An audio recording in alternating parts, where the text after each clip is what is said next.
60 000 environ.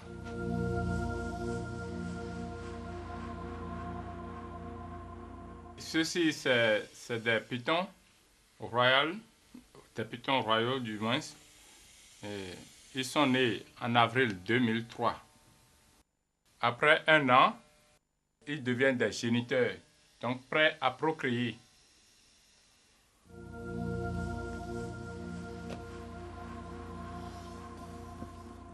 Ici, nous pouvons vous faire la différence entre le mâle et la femelle. On distingue le mâle par sa queue qui est plus longue que celle de la femelle. La femelle a une queue plus courte. C'est ici que se situe l'appareil génital.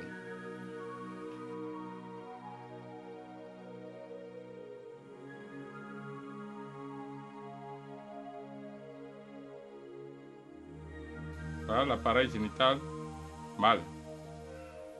Celui-ci, l'appareil génital femelle.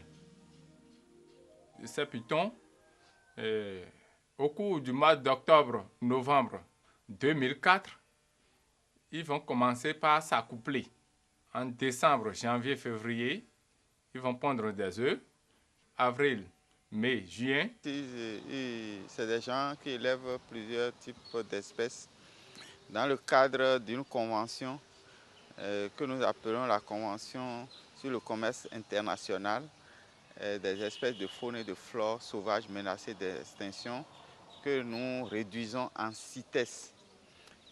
Vous savez, dans les années 80, je crois, à la suite du constat que le commerce international des espèces et de faune et de flore sauvages, ce commerce a commencé à menacer, à constituer un risque pour la survie des différentes espèces. Alors il y a des scientifiques et certaines personnes qui ont eu la vision et qui se sont constitués, qui se sont mis justement à réfléchir pour qu'on trouve une formule pour pouvoir contrôler ce commerce. En fait, il y a certains qui croient que c'est une formule pour interdire le commerce. Non, c'est une formule juste pour contrôler le commerce international.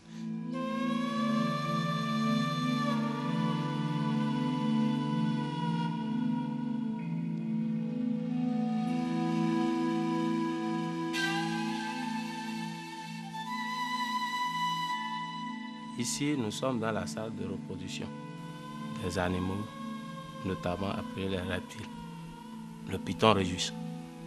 Dans la nature, ils font leurs œufs dans le trou. C'est pour ça qu'on les a mis dans le sac, pour leur montrer qu'ils sont vraiment dans la nature. Et je vous montre plusieurs œufs. Vous regardez bien.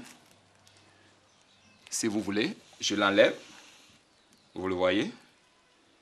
C'est un python royal. Vous voyez combien ça a pondu. Si vous voulez un peu dénombrer. Bon, j'ai encore d'autres qui sont dedans. Et je vais vous montrer. Ceux-là n'ont pas encore pondu. Par exemple, ceci. Celui-ci. Vous voyez, ça porte encore des œufs. Vous voyez. Le ventre est bien ballonné, bien bombé. Ça n'a pas encore pondu. Vous voyez. Ça, c'est des pitons.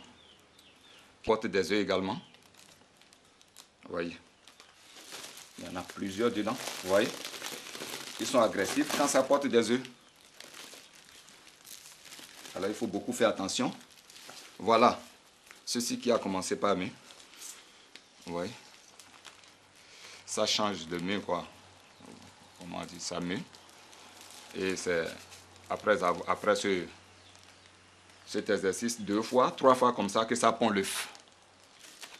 Après une semaine de la ponte, nous séparons le géniteur femelle de l'œuf que nous plaçons dans des couveuses, des incubateurs.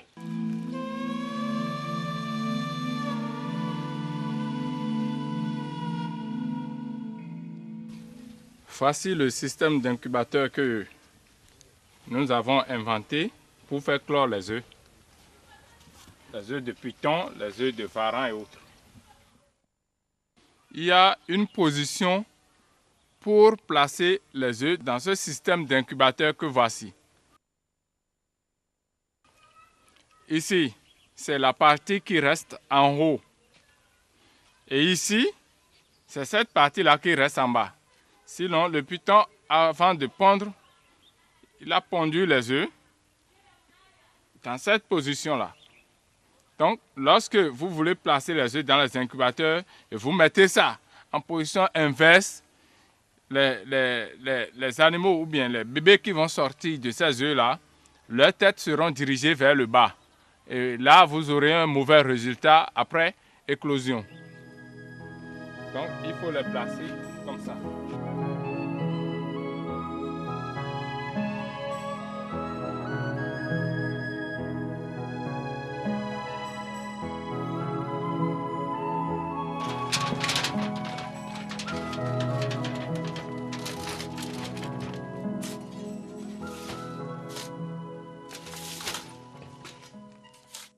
La fois passée, vous étiez arrivé en pleine reproduction, c'est-à-dire dans la période de ponte.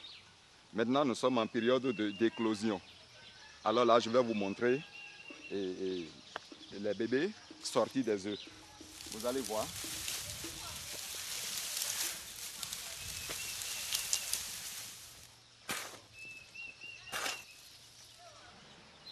La couveuse est constituée de telle façon que si le trou est trop profond, il y a la largeur de 1,30 m.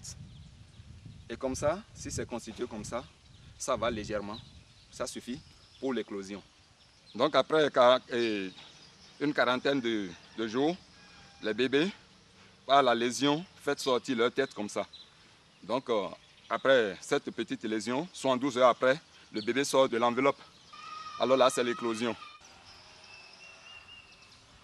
Voyez? Voilà. Ça, c'est l'éclosion normale.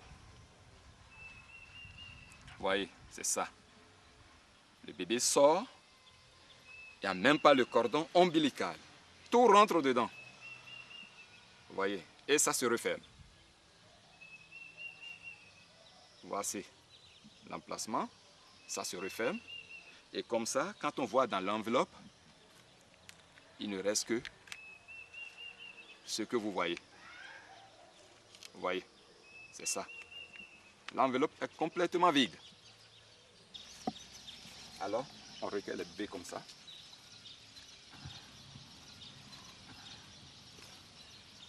Les bébés pythons qui sont recueillis ici sont destinés à la vente 1 ou 2 semaines après. Donc, le stock parental, ce que je vous ai montré dans la quarantaine là-bas, c'est le stock parental.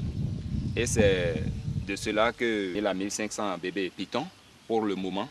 Mais ce n'est pas encore l'éclosion totale parce que nous avons encore beaucoup d'œufs dans les couveuses. Je vous montre les œufs gâtés qui constituent presque 5% de la capacité de reproduction chaque année. Donc, ce qui veut dire que l'œuf n'est pas totalement reproduit. Agent. Oui, bonjour mon colonel. Comment ça va? Ça va mieux mon colonel. Ça marche. Oui, on est là. Vous avez commencé la récolte? Oui, on a commencé la récolte depuis une semaine.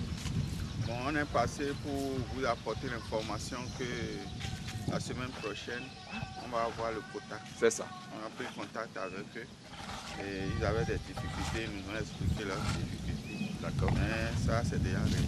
C'est notre souhait le plus absolu. Une couveuse comme ça, vous pouvez recueillir combien?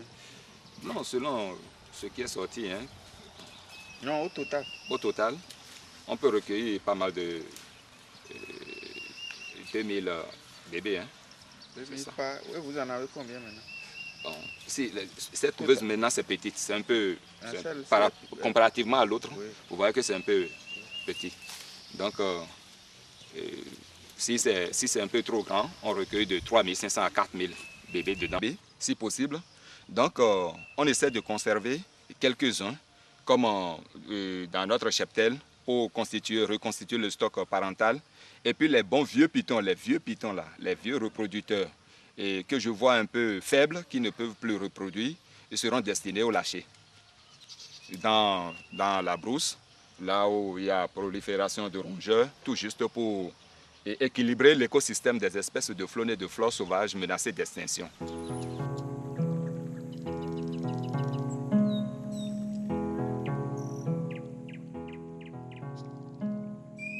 En tant qu'éleveur de reptiles, cette activité, avant, ça nous rapportait un peu d'argent, mais actuellement, ça tend vers le pire. Hein. Parce qu'il y a trop de monde et trop de concurrents. Partout, on ne vend plus bien.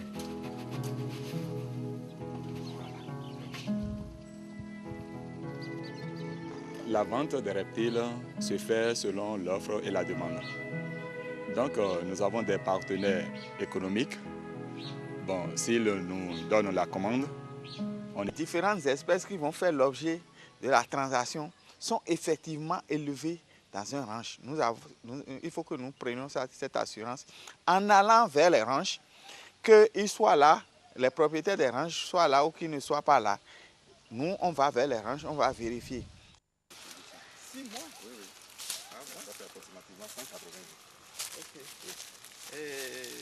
Pour réhabiliter nos sites de reproduction, vous voyez, tout ce que vous voyez là maintenant, c'est très vieux, c'est une vieille installation. Donc, si on a les moyens, on va essayer de réhabiliter pour que ça soit joli. Bon,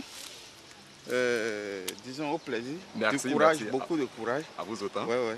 Si tu passes à Cotonou, on finira avec les différentes discussions. D'accord. Merci. Ok, merci mon colonel. Oui.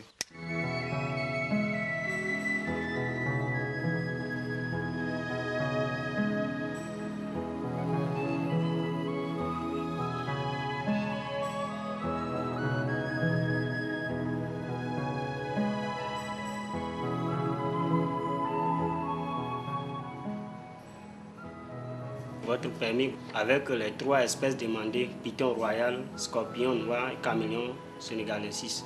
C'est prêt, vous pouvez exporter.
Wa yálẹ̀ ní apọ̀nlẹ̀ wa o òbí lóbi mi babalẹ̀ ní agbègà wa ìyá níyà wa yálẹ̀ ní apọ̀nlẹ̀ wa o òbí lóbi mi babalẹ̀ ní agbègà wa ẹni ọlá ẹni apọ̀nlẹ̀ ní àtóbí mi ẹni ọlá ẹni agbègà bàbá tó bí mi o àní bí mo lówó lọ́wọ́ wọ́n máa tọ́jú bí mi bí mo lówó lọ́wọ́ wọ́n máa tọ́jú ìyá mi o. bí mo lówó lọ́wọ́ máa tọ́jú bí mi. Ọjọ́ tá bá kọ̀ jíjẹ tá bá fọmú sílẹ̀ báwa bá ń sunkún ìyá wa ò ní lè sùn. Ọjọ́ tá bá kọ̀ jíjẹ tá bá fọmú sílẹ̀ bí mo bá ń sunkún ìyá mi ò ní lè sùn. Bàbá a máa ń sáré ọmọ mi kí ló ń fẹ́ gbà. Bàbá a máa ń sáré ọmọ mi kí ló ń fẹ́ gbà. Àní bí mo lówó lọ́wọ́ máa tọ́jú bí mi. Bí mo lówó lọ́wọ́ máa tọ́jú ìyá mi. bí mo lówó lọ́wọ́ máa tọ́jú bí mi. Kò sí ń tọ́mọ lè jẹ tọ́mọ lè ní tó lè dà láàyè. Kò sí ń tọ́mọ lè jẹ tọ́mọ lè ní tó lè dà láàyè. Bí o tọ́jú òbí